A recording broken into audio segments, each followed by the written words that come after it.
या काळात न्याय मिळाला देशमुख कुटुंबाला असं वाटतं? आदर्श व्यक्तिमत्व, एक आदर्श सरपंच आणि केस तालुक्यासाठी आणि बीड जिल्ह्यासाठी एक आदर्श सरपंच असणारे स्वर्गवासी संतोष अण्णा देशमुख यांच्या निर्गुण हत्येला आज 1 वर्ष पूर्ण झालेलं आहे. तथापि न्यायपालिकेमध्ये जेवढी गती पाहिजे होते केसच्या संदर्भामध्ये तेवढी दिसत नाही आहे.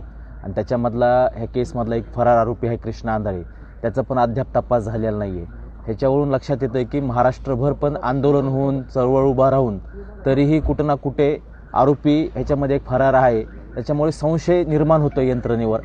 देशमुख कुटुंबाचा यंत्रणेवर, पोलीस प्रशासनावर आणि गृहमंत्र्यावर विश्वास आहे, तसा आमचा पण सामाजिक कार्यकर्त्यांचा आहेच.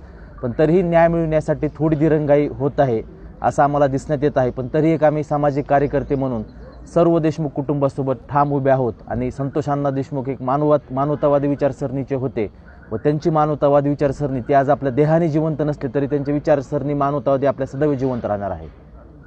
आपण जर पाहिलं तर लोकप्रतिनिधी असतील, मुख्यमंत्री असतील आणि तुमच्यासारखे सामाजिक कार्यकर्ते असतील, सगळे सांगतात किंवा आम्ही देशमुख कुटुंबाच्या पाठीशी आहोत.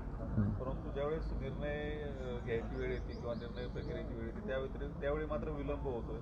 एक आरोपी फरार आहे, न्यायालयात अद्याप चार्ज फ्लेम नाही झालेला. भेटले ते 12 डिसेंबरला केस ही चार्ज फ्लेम होणार आहे. तर ही पुढच्या 9 डिसेंबरपर्यंत म्हणजे ज्यावेळेस संतोष अण्णा देशमुख यांच्या दुसऱ्या वर्षश्राद्धापर्यंत आरोपी हे फासापर्यंत गेले असतील आणि त्यांचा निकाल आला असेल आणि त्यांना फाशीची सजा लागली असणार आहे मुख्य आरोपीसहित पूर्ण आरोपीला. आणि कृष्णा आंधळे पण तोपर्यंत डिटेक्ट होईल एवढीच आम्ही त्यांच्याकडून अपेक्षा ठेवू शकतो.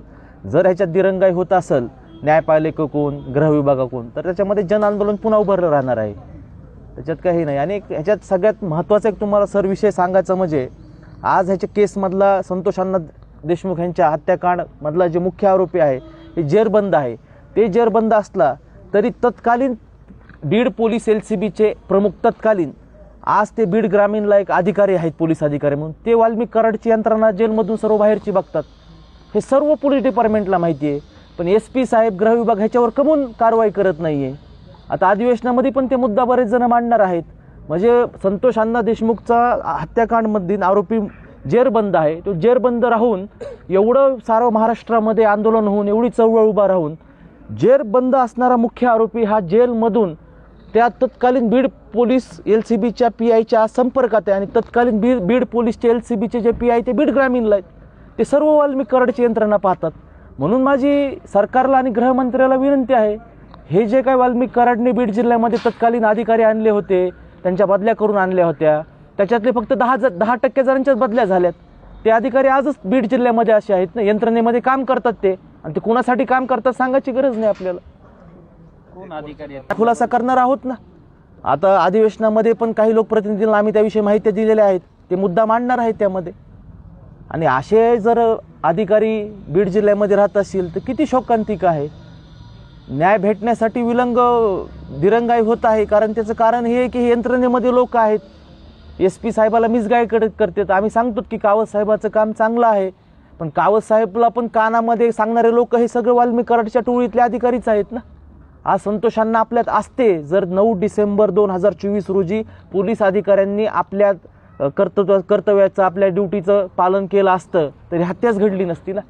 ही पण संस्थात्मक हत्याच आहे एका प्रकारे. ह्याच्यामध्ये बरेच अधिकाऱ्यांचा त्यांचा समावेश आहे यंत्रणेचा.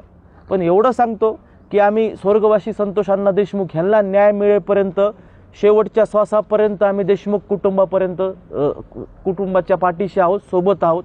धनंजयभाई देशमुख हे माझे बंधू आहेत आणि त्यांच्यासोबत आम्ही कायमस्वरूपी राहणार आहोत. फक्त माझी एक विनंती आहे की ज्या व्यक्तीला हृदय आहे, त्याच्या छातीमध्ये हृदय आहे, ते आरोप्यांचं, संतोष अण्णाच्या हत्याकांडमधल्या आरोप्यांचं समर्थन करू शकत नाही. मी एवढंच त्याच्यामध्ये सांगेल. ज्या माणसामध्ये हृदय आहे तो माणूस कधीच समर्थन कदापिच करणार नाही.